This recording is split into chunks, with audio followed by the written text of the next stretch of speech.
एक रिचा नाम की लड़की थी जिसका जन्म इलाहाबाद में होता है। उसके पापा एक नॉर्मल सी जॉब करते थे। रिचा का जन्म होता है उनके घर में, बड़ी खुशियाँ होती हैं और ये तमाम तरीके की जो चीज़ें होती हैं, लड्डू वड्डू बाँटे जाते हैं, सब काम होता है। उसके बाद 1-2 साल तक रिचा को बहुत खिलाया जाता है। एकदम नन्हे बच्चों को कैसे प्यार से रखते हैं, उसको ऐसे रखा जाता है। उसके बाद फिर वो थोड़ी बड़ी होती है, 3 साल की होती है, 4 साल की होती है, 5 साल की होती है। अब उसके स्कूल जाने का टाइम आता है। तो उसके जो पापा थे जो नौकरी करते थे, अब जब जैसे ही उसके स्कूल में दाखिला करवाने का समय आया तो उनके पापा ने थोड़ी सी आनाकानी करना स्टार्ट की। उस बच्ची को एक अच्छे प्राइवेट स्कूल में ना डाल के एक ऐसे ही से लो क्वालिटी के थोड़े से सरकारी स्कूल में उसको डाल दिया। बच्ची थी रिचा, उसको कुछ समझ में नहीं आया तो जाने लगी, स्कूल जाने लगी, वहाँ पे अच्छी पढ़ाई करने लग गई। अब 10th पास करने के बाद उसके दिमाग में आया कि भाई मुझे ना कंप्यूटर कोर्स करना है। तो उसने अपने घर पे जाके बताया, उसने अपने पापा को बताया कि पापा मुझे ना कंप्यूटर कोर्स करना है, उसमें 50,000 रुपए का खर्चा आ रहा है। तो उसके पापा ने मना कर दिया कि नहीं बेटा, हमारे पास इतने पैसे नहीं है, ऐसा वैसा। जबकि उस पापा की सैलरी 30,000 थी और 30,000 रुपए में उसका घर खर्च चल जाता था और वो थोड़े पैसे सेव कर लेता था। धीरे धीरे वो अपनी जो कमाई थी उसकी इनकम की, उसमें से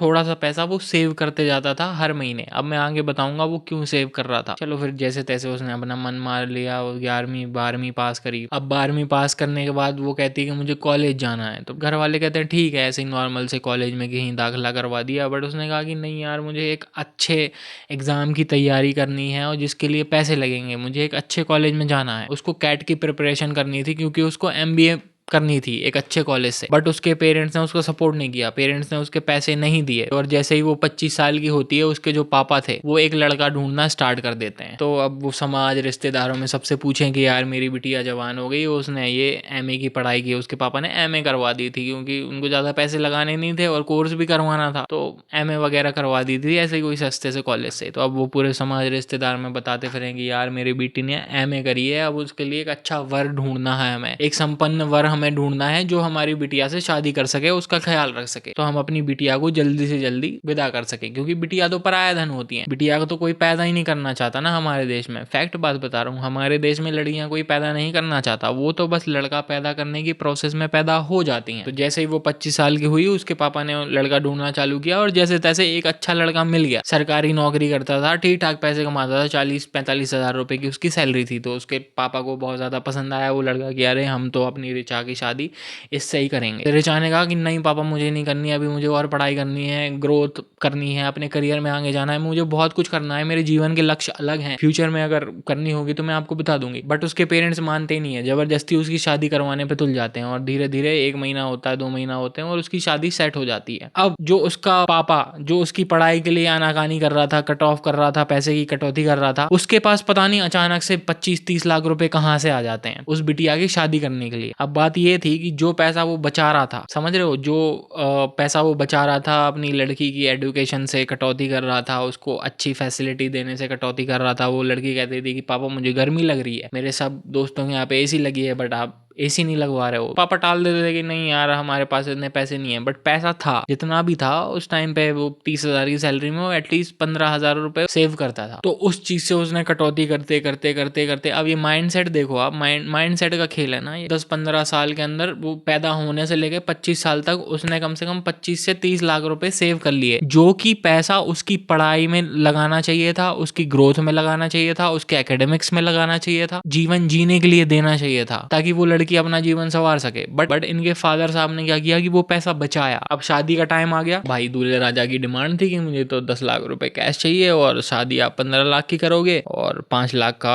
ये ऊपरी हमारे जो बराती आएंगे उनका टीका करोगे। तो उन्होंने जो पैसा सेव किया था वो किया ही उस लिए था ना, तो वो निकाला और उसकी शादी में लगा दिया। रिचा को बड़ा अचंभा हुआ यार कि जब मैं अपने पापा से बोलती थी कि मुझे तो ये करना है, पढ़ाई करनी है, मुझे करियर में आगे जाना है, मुझे MBA की पढ़ाई करनी है, कैट की तैयारी करनी, बट मेरे पापा ने मुझ पे फूटी कौड़ी भी खर्च नहीं करी। बट आज के टाइम पे जब मेरी शादी हो रही है तो उसी सेम बाप के पास 30 लाख रुपए कहाँ से आ गए एक दूसरे दूल्हे राजा को देने के लिए। तो वो सवाल पूछती है पापा से कि पापा आपने मेरे साथ ऐसा क्यों किया। तो उसके पापा जवाब देते हैं कि अगर हम तुम्हारी शादी के लिए इतना पैसा खर्च नहीं करते तो समाज में हमारे 10 लोग नाम रखते, अगर हम उस टाइम पे तुम्हारी पढ़ाई में पैसा लगा देते तो हम तुम्हारी शादी कैसे कर पाते, हमारे पास इतने पैसे तो है नहीं और लड़की की जिम्मेदारी अलग मेरे पास आ गई, इसलिए हमने तुम्हारी पढ़ाई लिखाई में कटौती करी। तो रिचा चली चली जाती है, अपने शादी हो जाती है उसकी, अब वो हर दिन कुटती है, वो पति उसका वायलेंस करता है उस पर, वो सह लेती है। अब क्या करे, अब वही पैसा अगर उसके पेरेंट्स ने उसकी पढ़ाई लिखाई में लगाया होता तो आज उसके पास एक एग्जिट प्लान होता, अच्छा करियर होता, कि वो उसको किसी के सामने हाथ फैलाने की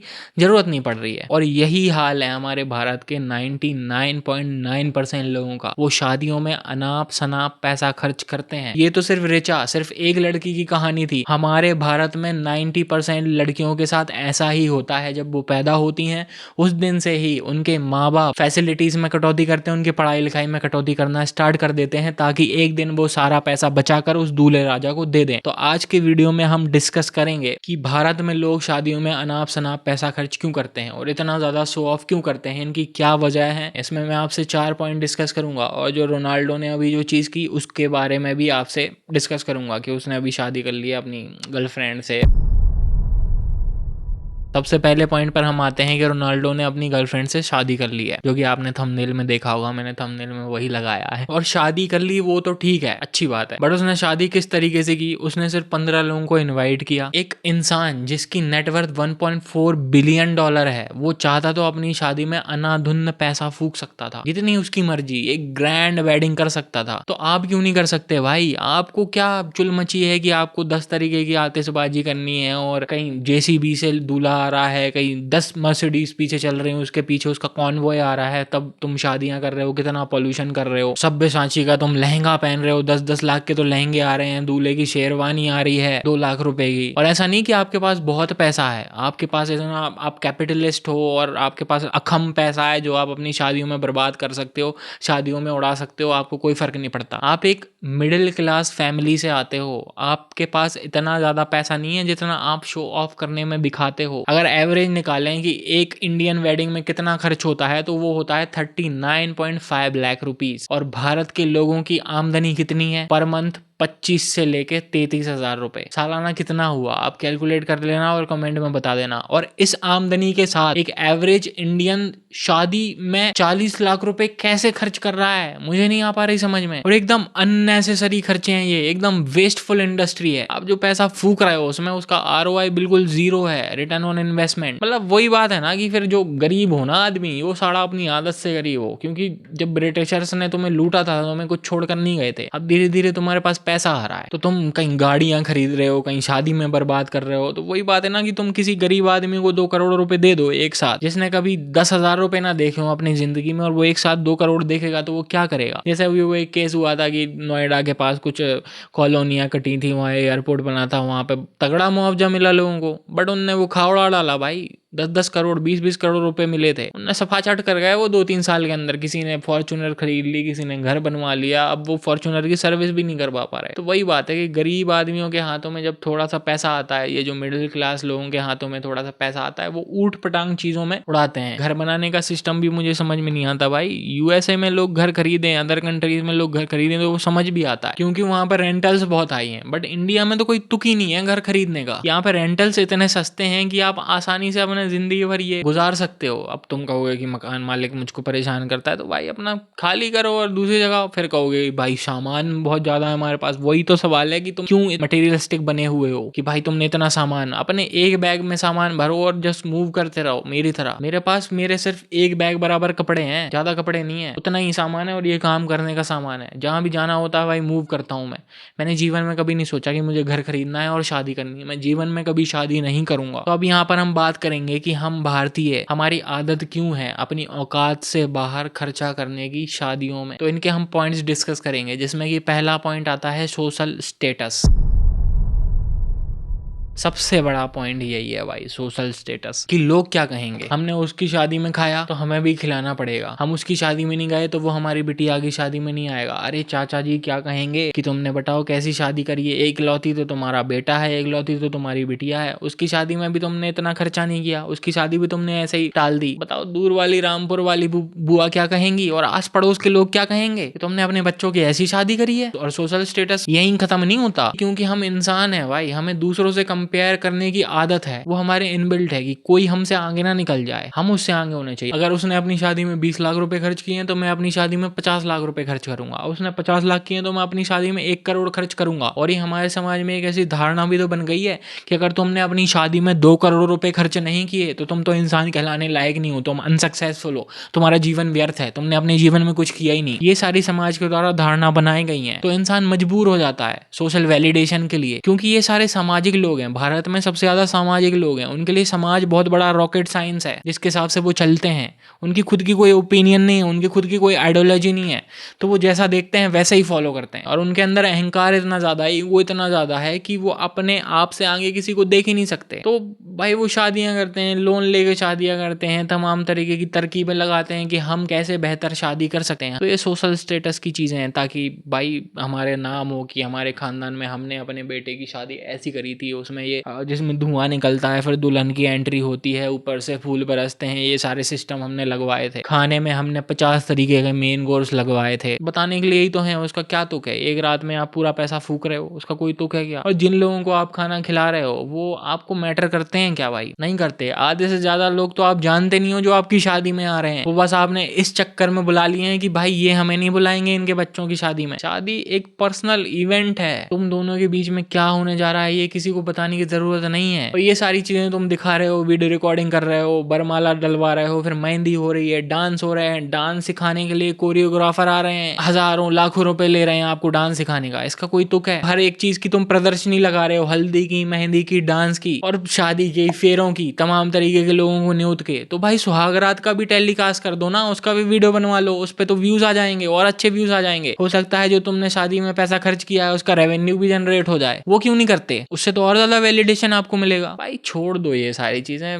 मत करो, क्योंकि जब आप ये सारी चीजें करोगे तो आपकी जो पीछे जो लोग हैं जो आपसे इंस्पायर हो रहे हैं वो भी यही सारी चीजों में करेंगे, और फिर यही एक लूप चलता रहेगा जो अभी तक लूप चलता आ रहा है सदियों से, ये कभी ब्रेक ही नहीं होगा। तो हम लोगों को ही स्टैंड लेना पड़ेगा कि ये ऊट पटांग पैसा खर्च नहीं करना है हमने शादी में, सोशल वैलिडेशन नहीं लेना है, सामने वाला जो कर रहा है करने दो, हमें नहीं कम्पीट करना है भाई, हम अपने में खुश हैं। हम क्यों फालतू का लोन लेके पैसा और अपनी शादी में फूकना स्टार्ट कर दें? नहीं करना है ना। तो भाई स्टैंड लेना चालू करो, चेंज लाना चालू करो, दिमाग से सोचना चालू करो। क्या भाई फिर अब तुम कहोगे कि यार जिसका पैसा उसको करना चाहिए यार, भाई तो भाई किसी अच्छे कॉज में लगा दो ना वो पैसा। मैं मिडिल क्लास लोगों की बात कर रहा हूँ, और भारत की मेजॉरिटी पॉपुलेशन मिडिल क्लास ही है। इनके पास इतना पैसा आ कहाँ से रहा है जो दिन रात गरीबी का रोना गाते हैं, मजबूरी का रोना गाते हैं। शादियों में पैसा खर्च करने के लिए इनके पास कहाँ से पैसा आ जाता है? शादी की जो एकदम इकोनॉमी है ना, वेडिंग इकोनॉमी है हमारे भारत की, 130 बिलियन डॉलर की है। 130 बिलियन डॉलर पता है कितना होता है? श्रीलंका देश की जीडीपी है 109 बिलियन डॉलर, नेपाल की जीडीपी है 45 बिलियन डॉलर। मतलब छोटे मोटे देश खा जाएगी हमारी वेडिंग इंडस्ट्री। अब तुम कहोगे यार कितने लोगों को रोजगार मिलता है उससे, कितने लोगों को रोजगार मिलता है, कितने लोगों का घर चलता है। भाई उससे बेहतर चीजों में अगर हम ये पैसा लगाते तो और ज्यादा रोजगार मिलता लोगों को, अच्छी एजुकेशन, अच्छा हेल्थ केयर, अच्छे हॉस्पिटल हम बनाते, अच्छी लाइब्रेरीज हम बनाते, अच्छे इंस्टीट्यूशंस हम वो पैसा इन्वेस्ट करके बनाते, तो कितने ज्यादा लोग एडुकेटेड होते, अपने दिमाग से सोच पाते, ये ब्लाइंडली चीजों को फॉलो नहीं करते, और वो अपने करियर में कितने आगे जाते, कुछ नया इनोवेट करते, कुछ नया इन्वेंट करते, और वो कितनी इकोनॉमिकली हेल्प करते इस कंट्री को। बट तुमने तो उसको वेस्ट बना दिया, ये लेबर के तौर पर लोगों को पैसा देने को। फिर तुम कहते हो इतने लोगों के घर चलते हैं। ये तुम्हारे जो बैंकेट हॉल वाले हैं वो उनके मुंह फट जाते हैं, वो 3 लाख की जगह 13 लाख मांगते हैं। केटरिंग वाले हैं वो 5 लाख की जगह 15 लाख मांगते हैं। तो ये सारी चीजें हमारे अपने कर्मों की सजा है। ये जो हम भुगत रहे हैं ना, ये जो इतना गरीबी है देश में, ये गरीबों की आदतों की वजह से है, ये मिडिल क्लास की आदतों की वजह से ही है। आप गरीब नहीं हो, आप अपने हाथों गरीब हो। तो भाई पहला पॉइंट हमने डिस्कस कर लिया, सोशल स्टेटस। तो अब हम डिस्कस करते हैं कि ये इन लोगों के पास इतना सारा पैसा खर्च करने के लिए ये पैसा आता कहाँ से है। और हर एक भारतीय चाहे वो शादी करे या ना करे इस लूप में जरूर फंसा हुआ है। तो ये पैसा आता है ईएमआई एम्पायर से। आपने कुछ समय से देखा होगा कि हर एक इंसान के पास लेटेस्ट आईफोन है, हर एक इंसान के पास 4 व्हीलर गाड़ी है। भले उनकी आमदनी कम है बट उनके पास हर एक चीज उपलब्ध है। घर में एसी है, फ्रिज है, जमाने भर की जितने भी सुख सुविधाएं की चीजें होती हैं सब उनके पास उपलब्ध है। उसकी सैलरी भली 35 से 40 हजार है बट ऐब सारे हैं, अय्याशी फुल है। ये सारा पैसा आता है no cost EMI and buy now pay later से। जस्ट एन एग्जाम्पल, आपको 2 लाख रुपए का फोन खरीदना है। अब एक आम मिडिल क्लास आदमी को 2 लाख रुपए जुटाने में बहुत मेहनत करनी पड़ेगी, उसकी पूरी 3-4 महीने की सैलरी है 2 लाख रुपए। बट ये जो कंपनीज हैं ये क्या करती हैं कि अगर आपको 2 लाख रुपए का फोन खरीदना है तो आपको एक नो कॉस्ट EMI दिखा देंगे कि भाई आपको 12 महीने में इसकी किस्त पे करनी है, इतने इतने अमाउंट है, आपको 7-8 हजार रुपए पर महीने पे करने हैं। तो अब एक जो आम आदमी है वो सोचेगा कि यार उसको ये, आपने कभी अमेजोन वगैरह पे ये देखा होगा तो आपको जो प्रोडक्ट दिखाता है वो नो कॉस्ट EMI पे ही दिखाता है, उसका फुल प्राइस नहीं दिखाता। तो 2 लाख रुपए एक इंसान को जहां बहुत बड़ा अमाउंट लग रहा था, अब वो 7 से 8 हजार रुपए उसको लग रहा है कि यार मैं तो इसको अफोर्ड कर सकता हूँ, ऐसी तो कोई बात नहीं है, हर महीने पैसे ही तो भरने हैं। और यही सेम चीज होती है शादियों में। जब शादी लोग करते हैं तो सोचते हैं कि यार शादी मुझे एक बार ही करनी है, जीवन में सिर्फ एक बार का इवेंट है, तो इसमें हम पूरी जी जान से पैसा लगाएंगे, जी जान से अपनी जो पूंजी है सब लगा देंगे, इवन लोन लेके भी पैसा इसमें लगाएंगे। तो मोस्ट ऑफ दी लोग जो हैं वो शादियां जो इतनी बिग फैट वेडिंग्स करते हैं ना, वो सब लोन लेके ही करते हैं, जिसकी वो फिर EMI भरते रहते हैं 10 साल तक, 15 साल तक, और फिर उसी शादी को कोसते रहते हैं। जितनी उनकी शादी नहीं चल पाती उससे ज्यादा तो उनकी EMI चलती है। तो जितने भी ये भारत के लोग हैं उन सब का जो दिमाग है वो भ्रष्ट कर दिया EMI ने कि अरे हमें तो ज्यादा पैसे थोड़ी देने हैं, हर महीने का अमाउंट थोड़ा थोड़ा ही लगता है ना। फिर वहां से आती है गुलामी, आप बंध जाते हो, चाह कर भी आप अपनी लाइफ में कुछ नहीं कर सकते। जो काम आप करते हो भले उस काम में आपको मजा नहीं आ रहा, बट वो आपको करना पड़ेगा क्योंकि आपने इतने सारे अपनी औकात से बाहर के खर्चे किए हैं, उनकी भरपाई भी तो करनी पड़ेगी। और यही तो वो सारे लोग चाहते हैं कि आप ऐसे ही लाइफ जियो, लाइफ में बंधुआ मजदूर बन जाओ, सो कॉल्ड गुड लाइफ का आपको टैग दे दिया जाता है और आप अपना दिमाग इस्तेमाल नहीं कर पाते, आप अपने जीवन को कभी जान नहीं पाते, अपने जीवन को ऑब्जर्व नहीं कर पाते, आप खुद से मिल ही नहीं पाते। फॉर एग्जाम्पल, आपकी शादी हो गई, आपके 5 साल शादी को हो गए, बट 5 साल और आपकी किस्त में बचे हुए हैं। अब आप चाह रहे हो कि आप अपना करियर छोड़ के आपको कुछ नया करना है, आपको रिस्क लेना है, बट आप नहीं ले सकते क्योंकि आप बंधुआ मजदूर बन गए हो। आपको भरपाई करना पड़ेगा जो आपने एक रात में जो पैसा फूका था। तो मेरे हिसाब से भाई समझदार इंसान वही है जो शादियों में कम से कम खर्चा करता है, और मेरे हिसाब से तो जो शादी नहीं करता वो बेस्ट ही है। और जो करनी भी है शादी, अगर आपको एक अच्छा लाइफ पार्टनर मिल गया है, आपको एक अच्छा कंपेनियन मिल गया है जिससे आपकी थॉट्स मैच होती हैं, जिसके साथ आप लाइफ में ग्रो कर सकते हो, जिससे आपको एक्चुअल प्रेम है सेक्सुअलिटी के अलावा, तो आप भाई कोर्ट मैरिज करो, जाके साथ में रहना है तो कोर्ट मैरिज करो, क्यों फालतू के फचड़ों में फंसना है। EMI वालों ने तो कुछ डिस्ट्रॉय नहीं किया, उन्होंने तो अपना बिजनेस माइंड यूज किया है कि भाई जो पागल लोग हैं, ये पागल जनता है, इसको क्या चाहिए, ये वैलिडेशन की भूखी है, तो इनको कम कम अमाउंट में इनको चीजें दो और ये गुलाम बन जाएंगे और इसके साथ वो इंटरेस्ट भी पे करेंगे। बट एक आम इंसान को कहाँ ये सारी चीजें समझ आती है। आप लोन लो, मैं मना नहीं कर रहा कि भाई लोन मत लो, बट किस चीज के लिए ले रहे हो आप? EMI बांध रहे हो तो किस चीज के लिए बांध रहे हो? आप किसी ऐसे प्रोडक्ट के लिए ले रहे हो जो आपके काम में हेल्प करेगा, जो आपकी ग्रोथ में हेल्प करेगा। अगर आप 1 लाख रुपए की EMI बांध रहे हो, उससे अगर आप 3 लाख रुपए का प्रॉफिट निकाल सकते हो तो भाई लो, कोई दिक्कत नहीं है। बट ये फालतू की चीज़ों में EMI लेना, शादी, घर, गाड़ी, ये आपके जीवन को बर्बाद ही कर देगी। आपको ये जीवन भर, हमेशा जिंदगी भर आपको अपनी जिंदगी नहीं जीने देगी और आपको हमेशा गुलाम बना के रखेगी। तीसरा पॉइंट ये है कि भाई इन आम आदमियों को इंस्पिरेशन कहाँ से मिलती है कि हमें भी ऐसी शादी करनी है। तो इसका सबसे बड़ा जो स्रोत है, इसकी सबसे बड़ी जो इंस्पिरेशन है जो आम आदमी के जीवन में आती है, वो आती है एक तो बॉलीवुड से, एक आती है कैपिटलिस्ट से। जैसे अभी कैपिटलिस्ट की हम बात करते हैं, सबसे पहले अभी अंबानी की वेडिंग हुई थी, उन्होंने उसमें 4,000-5,000 करोड़ रुपए खर्च किए। अब अंबानी की नेटवर्थ इतनी है कि उसकी टोटल नेटवर्थ का ये 0.1% भी नहीं है जितना उसने उस शादी में फूका। उसको कोई फर्क नहीं पड़ रहा, और उसको अगर रिकवर करना भी है तो उसके 1-2 महीने बाद उसने जियो के प्लान्स बढ़ा दिए थे, उसका सारा पैसा रिकवर हो गया। हम क्या करते हैं, वहां से इंस्पिरेशन तो लेते हैं कि हमारे भी अरमान जग जाते हैं कि यार अनंत अंबानी की ऐसी शादी हुई थी, हमें भी करनी है। एटलीस्ट उतनी बड़ी नहीं कर पाएंगे तो हम भी तो उस फूलों वाले हार से उतरेंगे, हम फूलों वाले उड़न खटोला से हमारी दुल्हन आएगी, ऐसे स्मोक का वो आएगा और वहां से बीच में से दुल्हन चलती हुई आएगी और तमाम तरीके के गाने बजेंगे, आतिशबाजी होगी। और आजकल तो वो डेस्टिनेशन वेडिंग चल गई है कि भाई तुम 10-50 लोगों को लेके जाओगे, ऊट पटांग लोगों को लेके जाओगे, एक गोवा जैसी जगह पे जाओगे, उदयपुर जाओगे। उदयपुर बहुत कितनी फेमस हो गई है भाई इन शादियों के लिए।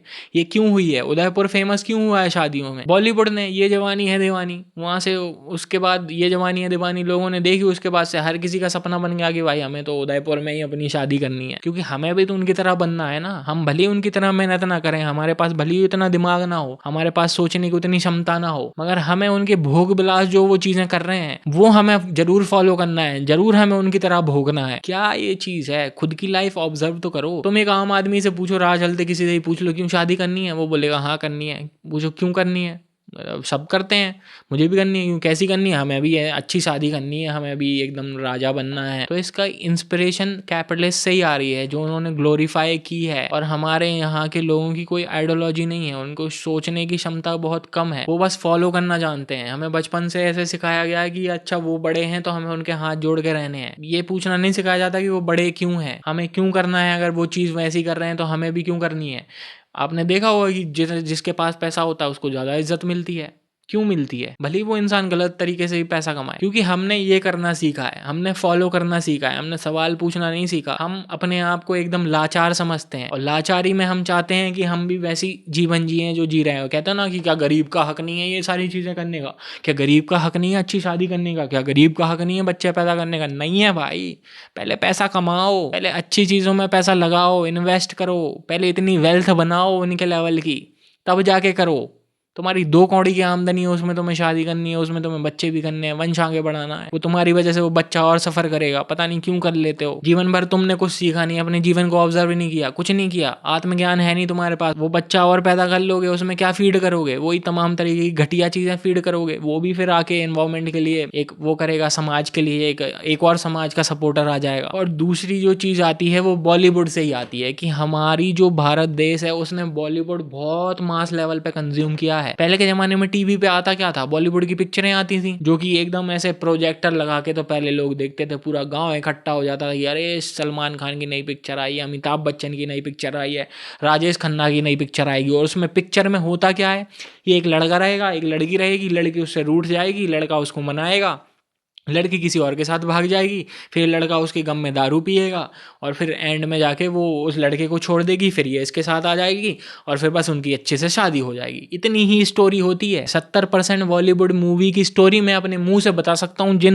मूवीज को मैंने देखा भी नहीं उनको भी। तो वहीं से इंस्पिरेशन आ रही है। अब फिर वही बात कि उनके कोई दिमाग इस्तेमाल करने की वो है नहीं, तो जैसा उन्होंने देखा वैसा ही वो चाहते हैं कि हाँ हमारे भी ऐसे हो। मेरे हिसाब से आप कहीं से इंस्पिरेशन मत लो, अपने आप से जानो कि भाई मुझे क्या करना है। और आपकी औकात है इतनी कि आपको कोई फर्क नहीं पड़ रहा वो शादी करके, तो आप करो, कोई दिक्कत नहीं है। बट इससे दिक्कत क्या होती है ना, कि जो आम लोग हैं वो इंस्पायर हो जाते हैं, वो इंस्पायर बड़ी जल्दी हो जाते हैं भोग विलास की चीजों से। ये आम जो जनता है ये ऐसे लोगों से इंस्पायर नहीं होती जो इंटेलेक्चुअल लेवल पे कुछ बात कर रहे हैं, जो समाज में कुछ कंट्रीब्यूट करना चाहते हैं, जो एनवायरमेंट के लिए कुछ कर रहे हैं। वो उनको तो गालियां देती कि तू बेवकूफ है, पागल है, साले तेरे में दिमाग नहीं है, ज्ञान देता रहता है। बट जो भोग विलास की चीजें ग्लोरीफाई करते हैं उनको वो अपनी इंस्पिरेशन मान लेते हैं। तो अपने आप को जानो, लोगों को एकदम ब्लाइंडली फॉलो मत करो। इसी बात पर ओशो कहते हैं कि तू जानना, मानना मत। बट हमारे यहाँ पे कल्चर ये है कि हम मानते हैं, जानते हैं ही नहीं कुछ। अगला वीडियो में ओशो पे ही बनाऊंगा। हो सकता है आपके बेटे को कोई स्टार्टअप करना हो, उसको बिजनेस में पैसे लगाने हो और आप उसकी हेल्प नहीं कर रहे हो क्योंकि आपने वो पैसा शादी में फूकने के लिए रख रखा है। हो सकता है आपके बेटे को उसकी जॉब में मजा ना आ रहा हो, वो अपना स्टार्टअप करना चाहता हो, तो आप उसको वो फंड दे सकते हो कि ले बेटा ये जो तेरी मर्जी है वो कर, तू स्टार्टअप में लगा। हो सकता है वो लड़के के काम आ जाए वो पैसा और वो उस जॉब कल्चर से क्विट करके अपना कुछ बिजनेस करे और वो भाई जीवन भर आपको थैंकफुल रहेगा कि मेरे फादर ने मुझे सपोर्ट किया था, मेरे बिजनेस में मुझे हेल्प करी थी, इनिशियली उन्होंने इन्वेस्ट किया था मेरे बिजनेस में। दूसरी चीज आती है कि अगर आपकी लड़की है तो उस लड़की के नाम पे कुछ इन्वेस्टमेंट्स करो। सेम चीज सेम कंडीशन उसमें भी अप्लाई होती है कि उसको अगर पैसे चाहिए किसी चीज के लिए, पहली चीज तो उसके जो एडुकेशन में कट ऑफ मत करो। दूसरी चीज अगर उसको कोई पैसा चाहिए तो आप उसको दो, अगर उसको कोई बिजनेस करना हो। तीसरी चीज अगर उसको कुछ भी नहीं करना है, वो एक नॉर्मल सी लड़की है जिसका शादी करने का एम है, तो उसको भाई इन्वेस्टमेंट ऐसे करवाओ। जो पैसा आप दहेज में फूकते हो, जो पैसा आप दूल्हे राजा को देते हो, उस पैसे का कोई इन्वेस्टमेंट करवाओ या फिर उसको कोई ऐसा एसेट खरीदवाओ ताकि जस्ट इन केस अगर उसका पति आगे जाके उस पर वायलेंस करता है या उसको अच्छे से ट्रीट नहीं करता या फिर उसका ख्याल नहीं रखता, उन दोनों की नहीं बनती, कुछ प्रॉब्लम आ जाती है कि उनके थॉट्स मैच नहीं हो रहे, वो अच्छे कंपेनियन नहीं है, उनका रिलेशनशिप वर्कआउट नहीं कर पा रहा, तो वो वहां से एग्जिट ले सके, वो अपने पति पर डिपेंडेंट ना रहे, उसके पास कुछ ऐसा एसेट हो, उसके पास कुछ ऐसी चीज हो, पैसे का स्रोत हो कि हाँ वो वहाँ से उस टॉक्सिक जगह से निकल कर वो अपना कुछ कर सकती है, वो इजीली सर्वाइव कर सकती है। ऐसा नहीं होना चाहिए कि सर्वाइवल के लिए भी वो अपने पति पर डिपेंडेंट है। आप वो पैसा बचाकर आप अपनी फ्यूचर प्लानिंग में लगा सकते हो। आपकी शादी हो गई तो आप अपने बच्चों के लिए प्लान कर सकते हो, उनके लिए कुछ इन्वेस्टमेंट कर सकते हो। आप आधा दुनिया घूम सकते हो जितना पैसा आप उस शादी में खर्च कर देते हो। दुनिया घूमने में इतना कोई खर्चा नहीं आता, बस वो हम इसलिए हमें बड़ी चीज लगती है क्योंकि हम अनाप शनाप हम खर्चे हमने पाल रखे हैं। जीवन में कोई दुख नहीं है, जीवन में पैसों की कोई कमी नहीं होती। अगर तुम ये फालतू की चीज़ों में पैसा बर्बाद करना बंद कर दो ना, तो तुम अपना जीवन आसानी से एकदम सुकून से पीसफुली जो आप चाहते हो वो करते करते अपना जीवन जी सकते हो। बट आप क्यों नहीं जी पाते? आपने मजबूरी का गाना क्यों गाते हो? हमारे देश में सबसे ज़्यादा मजबूर लोग क्यों हैं? क्योंकि उन्होंने अननेसेसरी रिस्पॉन्सिबिलिटी पाल रखी है, उन्होंने अननेसेसरी खर्चे पाल रखे हैं। दूसरों से वैलिडेशन सीख करने के लिए अपना अनाप शनाप पैसा खर्च किया है। एक छोटा भाई होने के नाते बोल रहा हूँ कि अगर आप यंग हैं, अगर आपकी शादी होने वाली है, पैसे को सही कॉज में लगाओ। एक रात में पैसा उड़ाकर आपको कोई फ़ायदा नहीं होने वाला है। बट वो पैसा अगर आप अपने बिजनेस में लगाओगे, अपने ड्रीम में लगाओगे, अपनी ग्रोथ में लगाओगे, तो वो आपको 10 साल आगे ले जाएगा अपनी लाइफ में। और फालतू के ये बॉलीवुड वालों से इन्फ्लुएंस मत हो। इन्फ्लुएंस होना भी आपसे तो भाई रोनाल्डो से हो, ऐसे इन्फ्लुएंसर से हो जो आपको सही चीज़ दिखाते हैं, जो आपको सही तरीके से गाइड करते हैं, जो आपको जीवन जीने का एक नया नज़रिया देते हैं, जो आपको भोग विलास की चीज़ों में उपलब्ध नहीं करवाते, जो आपको रियल लाइफ चीज़ें बताते हैं, रियल लाइफ चीज़ों से इंट्रोड्यूस करवाते हैं। ऐसे लोगों को इंस्पिरेशन मानो, ऐसे लोगों से इन्फ्लुएंस हो जो आपके जीवन में एक तीव्र प्रेरणा भरें, आपको कुछ कर जाने की हिम्मत दें। आप ये फालतू के कैपिटलिस्ट ये इन सारे लोगों से अगर इन्फ्लुएंस होंगे तो आपका भी जीवन इसी तरीके से नर्क हो जाएगा, क्योंकि उनके पास तो अथाह पैसा है, उनको फ़र्क नहीं पड़ता। बट आप मिडिल क्लास हो, आपके पास इतना पैसा नहीं है, तो पैसे को सही जगह यूटिलाइज करो। तो भाई बस आज के लिए इतना ही। अगर आपको वीडियो पसंद आया हो तो भाई सब्सक्राइब करो यार, और आपको किस टॉपिक पर वीडियो देखनी है वो कमेंट करके बताओ। और अगली वीडियो आने वाली है ओशो के 5 बेस्ट टीचिंग्स मेरी लाइफ के, जो मुझे सबसे प्यारे लगते हैं, सबसे बेस्ट लगते हैं, तो उसके बारे में अगली वीडियो आएगी और 2-3 दिन के अंदर आ जाएगी। तब तक आप चैनल को सब्सक्राइब करो, अपना ख्याल रखो, अपने अपनों का ख्याल रखो और अपने सपनों का ख्याल रखो, क्योंकि ज़रूरी है।